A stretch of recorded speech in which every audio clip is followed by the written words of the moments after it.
Antran. The picture you're staring at was taken sometime in the 70s. It's the only remaining image I have left of my son, and the artificial being known as Antran, whom we adopted into our family at the time. It was a warm summer back in the mid-70s. I was driving home from my logging company after a long shift when I had to make a stop at the local garbage tip to drop off some old desks my mother had given us. Something caught the corner of my eye as I bent down, and upon closer inspection was shocked to see what I originally thought was a doll, a plastic outer shell with metal limbs, and more shockingly a humanoid face with cold, dark eyes. I'll be honest to say I was curious at the time and incredibly impressed with the workmanship, so I didn't think twice before placing it carefully along the back seat of my car and took it home. My son's interest was almost as intense as mine, and we bonded over the course of a few days opening it up, looking at its circuitry and seeing if anything had been misplaced or broken. Eventually, to our surprise, the being, or android, seemed to come to life. Its eyes displayed a somewhat sentient tint to them. Its limbs turned, its hands gripped, and after a few moments, it managed to stand on its own accord.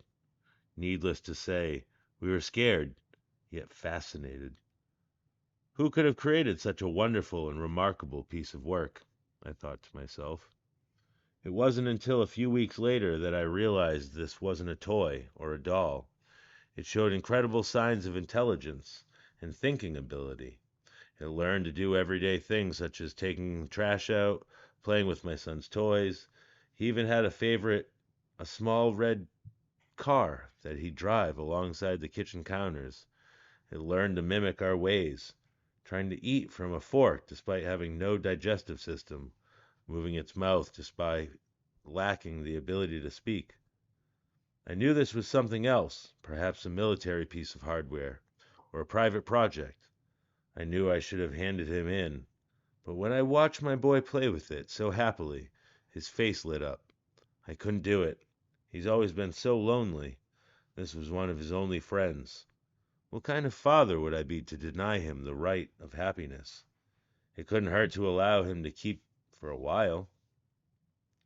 We named him Antran, which was the print in capitals written in small font across his back. A few months passed, quickly, and family life seemed to be improving. He was one of us.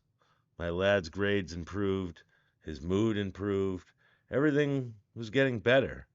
Until one evening in July, I was sitting in my armchair, with a beer, watching television. My boy and Antran had knelt down on the rug, play fighting with one another, as boys do, when suddenly my attention was drawn to a loud gasp. I looked down and saw my child gripping his arm. "What's wrong, Adam?" I asked. He rolled up his sleeve, and on his arm was a large red mark covering his forearm. "Antran pinched me," he replied in a shaky voice. The mark was indeed red. It would soon bruise into a swollen purple lump.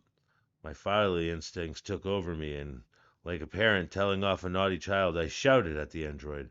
Its cold metallic face for a moment seemed to show genuine sadness and sorrow, as though it didn't know its own strength, as though it was sorry. Its lips moved. Whether it was trying to muster up the words to apologize through language or merely copying what I was doing, we'll never know. Later on in the evening, I apologized for the shouting, told her that everything was okay, and thought nothing of it. A few weeks later, my child came into the room. Must have been early morning. My slumber was interrupted by the gentle creaking of my bedroom door. "Dad?" he whispered. "Yes, son," I replied. "It keeps looking at me." "What? What does?" I asked him. Through tired eyes. "Antran. He keeps looking at me at the end of my bed." His voice trembled, fearful. Could tell something wasn't right. I noticed him rubbing his other arm, and immediately called him over. Pulling up his sleeve, my heart sank. More bruises. Must have been 4, 5, all the way up his small arms.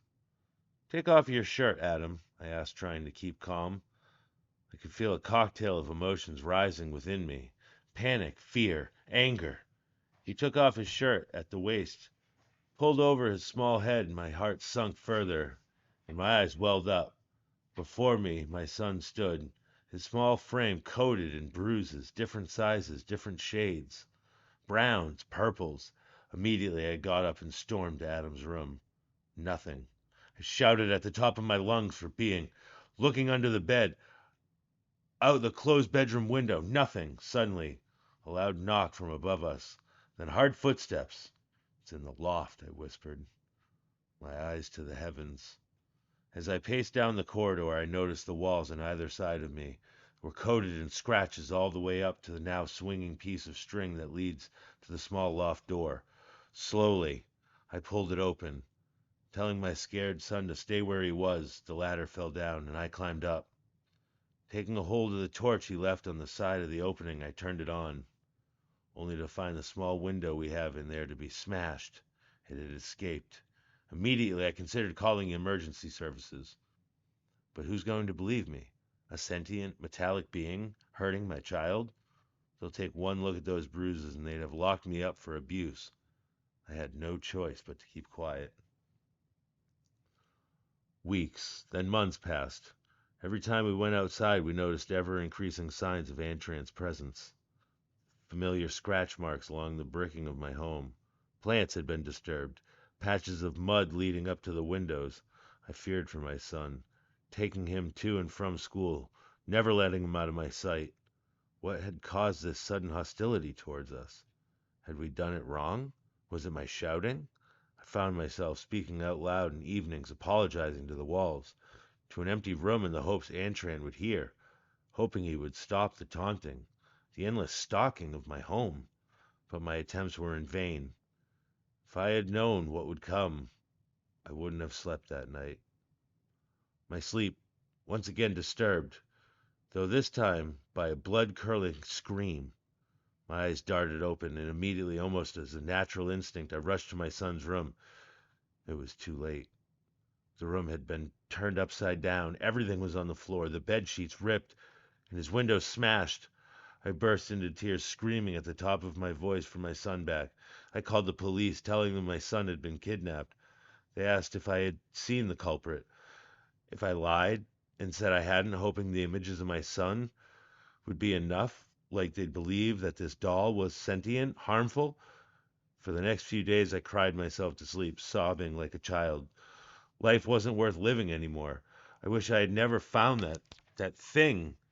I betrayed my son's trust in me as a father to protect him, and now I pay the price. It was September dawn. I sat in my armchair, drinking, when I heard the pantry door creak open. "Adam!" I called, rushing into the kitchen. Again, nothing, except there on the kitchen counter, Antram's favorite red toy car.